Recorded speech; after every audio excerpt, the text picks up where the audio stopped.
है की। अरे चौथे जन्म में तू तो बेटी बामन की। अरे फूल में लग रहा को मैया आई कारण से बाजे है मैया यही कारण से बाजे है। चौथे जन्म में तू ब्राह्मण की बेटी थी। तेरे ससुर को कोढ़ हो गया तो अपने ससुर से बहुत परेशान थी। भैंका कर लेगी, चलो पिताजी आपको मैं गंगा स्नान करा कर लाती हूँ। धोखे से भैंका करके ले गई और उनकी गठिया बांधकर बीच गंगा की धार में फेंक दिया। मरते समय तेरे ससुर ने कहा, आज मेरे घेरने वाला है, तेरे घेरने वाला भी पैदा नहीं होगा, इसीलिए तू बांझ है।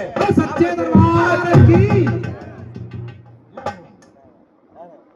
ना बुढ़ा भी घेर दिया गंगा जी। कुछ बख्शेगी भगवान ना बख्शेगी कैसे? अरे पांचवें जन्म में तू तो बेटी पड़ी आकी। अरे पांचवें जन्म में तू तो बेटी पड़ी आकी। पांचवें जन्म में तू तो बेटी पड़ी आकी। अरे पांचवें जन्म में तू तो बेटी पड़ी आकी। अच्छे बुरे का खाए मैया आई कारण से बाजे है मैया यही कारण से बाजे है। पांचवें जन्म में तू पड़िया की बेटी थी।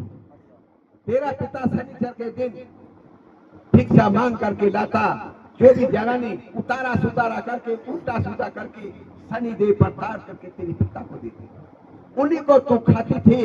इसीलिए उनका जो तुझको साथ लगा हुआ है, इसीलिए तू बांझ है।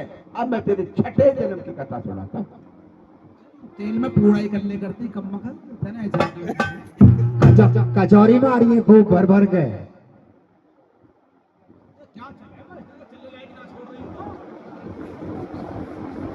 अरे छठे जन्म में तू तो बेटी छे पी। अरे छठे जन्म में तू तो बेटी छह पी की। छठे जन्म में तू तो बेटी छे पी। अरे छठे जन्म में तू तो बेटी छह पी की। छे पी की बेटी भी ही तो छठे जन्म में है। अच्छा बाबा। अरे औरों को बढ़ंती बता यही कारण से बाजे है भैया यही कारण से बाजे है। छठे जन्म में तू छेपी की बेटी थी। जो भी बहन बेटी कोई गांव की तेरे पास बैठने के लिए आती, सबको उल्टे काम बताता था। किसी को पल्ला काटने का काम बता दिया, किसी को बाल काटने का काम बता दिया, और किसी को बोंगे में आग लगाने का काम बता दिया। किसी की जूती चुराने का बता दिया, काम सभी करेंगे। यही सारे काम तू कराती थी, इसीलिए तू बांझ है। और अगर तूने 7वें जन्म की सुन ली, मैं तुझे अभी बता दूं। गुरु जी फसक मत करियो इसे, तो वैसे मर जाएगी, मरी पड़ी है सही। यो हट्टी हट्टी चमक रही है आपकी। गुरु जी 7 में की बता दो, अब ये पूरा नहीं। अगर मैंने 7 की बता दी तो मैं इसे अभी खत्म कर दूंगा। गुरु जी 7 में की बता दो, सब खत्म मत करो, बता दो इसको जरूर। अरे लालिन हैंड है 7वें जन्म में ये सरस्वती नाम की एक ब्राह्मणी थी। हाँ। मेरे गुरु मच्छंदरनाथ एक दिन तेरे द्वारे पर आए, मलिन चेहरे से तू रोने लगी। मेरे गुरु ने कहा, तेरा रोने का कारण क्या है, क्यों रोती है? मैंने कहा कि मेरे सब काय की मौज है, राजपाट धन दौलत, लेकिन इसको बरतने वाला कोई नहीं। मुझे इसी बात का दुख है, इसीलिए मैं रोती हूँ। तो मेरे गुरु मच्छंदरनाथ ने अपने कमंडल में से उसको फल निकाल कर दे दी, इसको खा लेना। तेरे 9 महीना के बाद एक लड़का जन्म लेगा, एक पुत्र जन्म हो लेगा, जिसका तीनों लोगों में टंकार पड़ेगा। लेकिन तेने धोखे से अपने की पड़ोसन में आकर के भहकाई में आ गई। अरे बाबा का अगर तेने भभूति खा ली, ऐसा ना हो तेरे घर को बांध करके ले जा, तेरे को लूट करके ले जा। तेने उसको खाया नहीं, उसके अपने पड़ोसन के कहने में आकर के उसको वहां पर गिर दिया जहां तेरी गाय का गोबर पड़ता था। और 12 साल के बाद जब मेरे गुरु मच्छंदरनाथ तेरे द्वारे पर आए तो फिर इसी तरह से रोने लगी।